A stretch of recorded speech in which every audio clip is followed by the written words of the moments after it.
As I have mentioned, guys, ukuthi nginiphethe lama star player. I-Pirates ngisho ngathi angendlulo iKaizer Chiefs na ama-player lana. If I need the advice, I don't know. Please introduce yourself to my viewers with your name, your surname, nokuthi ubodlala iphi team today. Igama uBanithi Nyathi ngidlalela iItalian to touch Matariya.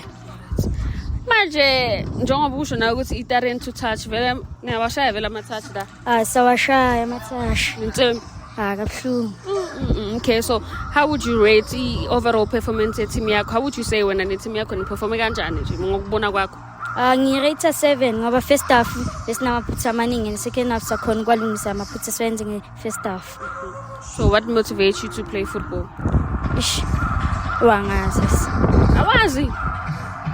Kanjani ndoda? Isekazini kahle kahle. Isekazini. Sayifundela. Okay, right. So manje kuba ne-foul vele lapha yana esigubhini. And then ilontuzana. Kutholwa ilo bathola penalty the opposite team. And then what was running through your mind wena nje mawubhekile lapha ukhipha wena amile lapha yabona ukuthi pressure engaka, so wena like what was running through your mind? Mina vele bengimthemba ukuthi please kuthi avele uzolibamba le penalty. Okay. So sekuthiwa uya-retire from playing football, like how would you like to be remembered? Bengizokhumbula ama-teammates wami. Ngeke ngize ngiretire ku-football ngoba ngiyakuthanda. Ngeke uretire? Ngeke. Okay. So yini into ama-teammates wakho angayazi ngawe? Into angayazi ngami ukuthi ibhola ngidlala kanjani and angeke baze ba-understand ngale bhola engidlalayo mina. Okay, style of play yakho ke since ukhuluma ukuthi angeke ba-understand, style of play yakho us-compare like us-describe kanjani or us-compare nisa kabani? Ngisi-compare nisa kaMfukeng. Mfukeng?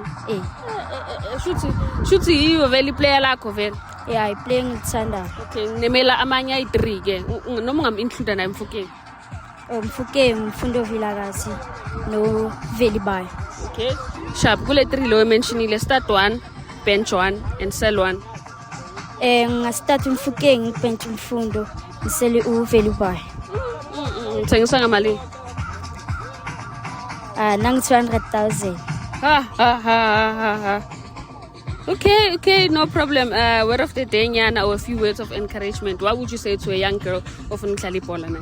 Ngathi angeza dlala ibhola so funde emaphutheni vele. No, sharp. Thank you for your time, ne? Sharp.